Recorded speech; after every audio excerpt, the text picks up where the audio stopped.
안녕하세요. 잡시광입니다. 보고 계시는 장면은 필리핀과 중국의 해상 충돌 장면입니다.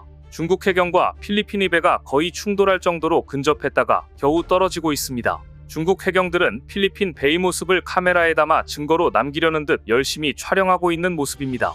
현재 중국이 영유권 분쟁 중인 남중국해에서는 중국과 필리핀의 무력 충돌이 언제 또다시 일어날지 모르는 가운데 긴장감이 감돌고 있습니다. 선박뿐만 아니라 사람이 직접 충돌한 사례도 있습니다. 보고 계신 영상은 필리핀 해경과 어업부가 스카버러 암초 인근을 정기 순찰할 때 중국 해군과 해경이 충돌했던 장면입니다. 필리핀 해경의 제이타리엘라 대변인은 중국 해경이 필리핀 해경선에 물대포를 발사하고 선박 측면에 충돌했다. 물대포는 항법 안테나를 겨냥했다고 주장했습니다.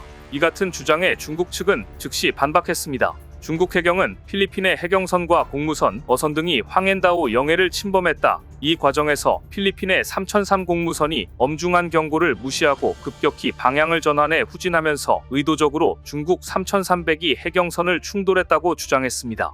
그러나 AFP는 필리핀 측이 공개한 드론 촬영 영상에서는 필리핀 선박이 후진하는 모습은 보이지 않는다고 전했습니다.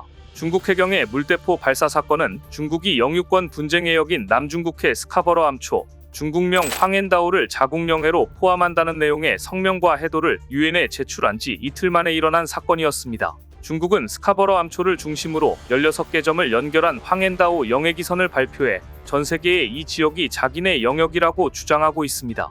이것은 필리핀이 남중국해 영역을 해양구역법에 포함하는 법을 제정하자 이를 규탄하며 내놓은 조치였습니다. 하지만 중국의 이러한 태도는 필리핀 등 주변 동남아시아 국가들과 갈등을 더욱 격화시키고 있습니다. 중국은 남중국해의 약 90%에 대해 영유권을 주장하면서 베트남, 필리핀, 대만, 말레이시아, 브루나이 등 동남아시아 국가와 마찰을 빚어왔습니다. 특히 필리핀과는 물대포를 동원하는 등의 물리적 충돌로 선박 피해와 부상자가 발생했었습니다. 그런데 물대포는 약과였습니다. 선박을 이용한 무력 충돌 이후 두 나라 사이에서는 군인들끼리 충돌도 있었습니다. 작년 6월이었습니다. 필리핀군이 공개한 장면입니다. 필리핀군과 중국 해안경비대가 남중국해에서 충돌했는데 자세히 보면 당시 중국 해안경비대에 도끼와 칼과 같은 무기가 들려 있습니다. CNN은 이날 필리핀은 남중국해 충돌 당시 중국 해안경비대가 칼을 든 무기로 잔인한 공격을 가했다고 비난했다. 이는 미국을 또 다른 글로벌 분쟁으로 끌어들일 수 있는 위협의 확대라고 보도했습니다. 당시 중국과 필리핀 선박은 남중국해 영유권 분쟁 해역인 세컨드 토머스 암초, 중국명 러나이자오, 필리핀명 아융인 인근에서 충돌했습니다. 필리핀은 해군이 세컨드 토머스 암초 상주 병력에 대한 인원교대, 재보급 임무를 하던 중 중국 해경선의 의도적인 고속 충돌로 수병 1명이 중상을 입었다고 발표했습니다. 반면 중국 외교부는 양측 충돌에 대해 필리핀 인원에 대한 직접적인 조치는 취하지 않았다며 충돌이 없었음을 시사했습니다. 하지만 필리핀군이 이날 공개한 영상에는 중국 해안경비대원들이 필리핀 군인들에게 도끼와 날이 있는 도구를 휘두르고 고무보트를 부수는 장면이 담겨 있습니다. 또한 필리핀군은 중국 해경이 필리핀 고무보트의 불법 승선에 소총 7정을 약탈하고 통신 및 항법 장비를 파괴했다고 주장했는데요. 로메오 브러너 필리핀 합참의장은 성명을 내고 해적들만이 이런 짓을 한다. 해적만이 선박, 장비 및 소지품을 훔치고 파괴한다. 중국 해안경비대원들은 칼을 든 무기를 가지고 있었고 우리 대원들은 맨손으로 싸웠다고 말했습니다. CNN은 전문가들을 인용해 중국이 필리핀과 주요 동맹국인 미국이 어떻게 대응할지 시험하기 위해 계산한 것으로 보이는 새롭고 훨씬 더 공개적으로 공격적인 전술을 채택했다고 전했습니다. 1951년부터 필리핀과 상호방위 조약을 맺고 있는 미국도 남중국해 상황을 예의주시하고 있습니다. 미국은 남중국해는 필리핀의 안보와 경제뿐 아니라 미국과 전 세계의 이익과 관련해 매우 중요한 곳이다. 우리가 필리핀과 함께하면서 철통 같은 방위 책무를 지려는 이유라고 말했습니다. 하지만 중국은 미국은 남중국해 문제에 관여할 권한이 없다며 미중 간 신경전이 가열되고 있습니다. 중국이 이렇게 남중국해에서 영유권 분쟁을 벌이자 분노한 필리핀은 놀라운 발표를 했습니다. 중국산 무기를 버리고 한국산 무기로 재무장하겠다며 폭탄 선언을 한 것입니다. 이는 무기 구입처를 중국에서 한국으로 바꾸겠다는 표면적인 의미 외에 국방력을 획기적으로 강화시키겠다는 두 가지 의미가 있는 조치입니다.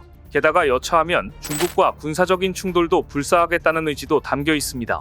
결국 동남아 국가들이 정치적 위험 요소가 큰 중국보다 한국이 만든 무기를 선호하게 된 것입니다. 심지어 홍콩 사우스 차이나 모닝포스트까지도 중국과 동남아 국가 간 군사적 긴장 고조로 동남아 지역 내 중국산 무기 의존도가 낮아지고 있다. 그 틈을 한국이 파고들면서 동남아 무기 시장에서 한국은 중국의 최대 경쟁자가 됐다고 보도했습니다. 동남아에서 가격 대비 성능이 뛰어나고 정치적 위험 부담이 적은 한국산 무기가 저변을 빠르게 확대하고 있다는 의미입니다. 대표적인 나라가 남중국해에서 중국과 물리적 충돌까지 빚고 있는 필리핀입니다. 필리핀은 연내에 한국산 초음속 경전투기 FA-50 12대를 추가 구매하기 위해 협상 중인데요. 2014년 이미 FA-50 12대를 도입해 운용 중인데 협상이 타결되면 규모가 2배로 늘어나게 됩니다. 또 남중국해 충돌에 대비해 2028년까지 원해 경비함 6척 등 12척 이상의 한국산 함정을 배치할 계획입니다. 말레이시아도 2023년 FA-50 항공기 18대를 주문한 것으로 알려졌고 국산 고등훈련기의 초도 고객인 인도네시아는 2021년 추가로 6대를 주문했습니다. 옛 소련 무기를 사용해온 베트남도 한국 무기의 새로운 고객으로 떠오르고 있습니다. 약 20문의 한국산 K9 자주포 도입 협상이 마무리 단계로 조만간 계약 체결을 앞둔 것으로 알려졌습니다. 중국과 영유권 문제로 얽히지 않은 국가들도 최근 중국산 무기 구매를 주저하는 분위기입니다. 태국이 바로 그런 곳입니다. 태국은 중국산 잠수함 도입 실패로 중국 무기에 대한 신뢰가 부족해졌습니다. 2017년 중국산 잠수함 3척을 구입하는 계약을 맺었지만 2023년 유럽연합의 대중국 무기 수출 금지 조치로 독일산 엔진을 탑재하지 못하게 되면서 2023년 도입을 사실상 취소했습니다. 한국산 무기의 장점은 우수한 품질과 저렴한 가격입니다. 미국, 중국, 러시아에 비해 지정학적 위험이 덜하다는 것도 장점입니다. 또한 동남아 국가에서 한류를 통해 한국 문화에 대한 상당한 수용이 이루어지고 있다는 점도 호재로 작용하고 있습니다. 이러한 한국의 소프트 파워는 한국이 동남아에서 정치적, 경제적 합의는 물론 군사적 합의를 추진하는 데 매우 유용한 수단으로 작용하고 있습니다. 그럼에도 중국은 아직 정신을 차리지 못한 것 같습니다. 바다에서 과도한 야욕을 고집하고 있기 때문입니다. 중국 해경이 필리핀을 상대로 해상에서 흉기까지 들고 위협했다는 것은 정말 심각한 문제인데요. 그런데 필리핀식 무력 충돌이 한국 서해에서도 시작될 조짐을 보이고 있습니다. 최근 서해 이어도 인근 한중 잠정조치수역에 중국이 무단으로 대규모 철골 구조물을 설치했는데 정부가 이에 대한 조사에 나섰다가 중국이 이를 막았고 두 나라 해경이 2시간 대치하는 일이 벌어졌습니다. 한국 정부가 해양조사선을 보내 중국이 무단으로 설치한 구조물을 점검하려 한 서해의 잠정조치수역은 양국의 배타적 경제수역이 겹쳐 경계선을 정하지 못한 곳입니다. 해양수산부 산하 한국해양과학기술원은 해양조사선 온누리호를 잠정조치수역으로 보내 중국이 무단으로 설치한 구조물에 대한 점검을 시도했습니다. 앞서 한국정보당국은 올해 초 중국이 이 지역에 직경 50m, 높이 50m 이상의 이동식 철골 구조물 한 기를 완공한 사실을 포착했기 때문이었습니다. 중국은 작년 4, 5월에도 인근 지역에 구조물 2기를 설치했습니다. 이에 온누리호가 구조물에 대한 조사에 들어가자 인근에 대기하던 중국 측 요원 4명이 고무보트 2대를 타고 접근했습니다. 칼을 소지한 이들은 보트를 온누리호에 접근시켜 한국 요원들이 조사 장비를 투입하는 걸 막았습니다. 이에 한국 해경도 함정을 급파했고 현장에서 중국 해경과 2시간여 대치한 것으로 알려졌는데요. 전문가들은 잠정조치수역에 시설물을 상대국과 합의 없이 설치하는 건 명백한 합의 위반이라고 보고 있습니다. 다만 중국은 해당 구조물이 양식장이라고 주장한 것으로 알려졌는데요. 하지만 한눈에 보기에도 단순한 양식장하고는 거리가 멀어 보입니다. 시간이 지난 뒤 이 양식장을 인공섬이라도 주장하며 병력을 배치한다면 자신들의 영해라고 주장할 수도 있기 때문입니다.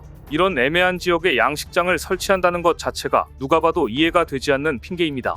중국이 필리핀 등과 영유권 분쟁을 일으킬 때도 이처럼 일단 해상에 구조물을 설치하고 점점 강하게 영유권 주장을 해온 것을 볼 때 한국도 이를 계속 주시하고 지속적으로 경고하고 항의하면서 중국의 의도대로 흘러가지 않도록 해야 할 것입니다. 중국이 이렇게 주변국들과 문제를 일으키면 일으킬수록 동남아시아 국가들의 한국 의존도는 더욱더 커질 전망입니다. 오늘 준비한 소식은 여기까지입니다. 댓글을 통한 여러분들의 많은 의견 기다리겠습니다. 시청해주셔서 감사합니다.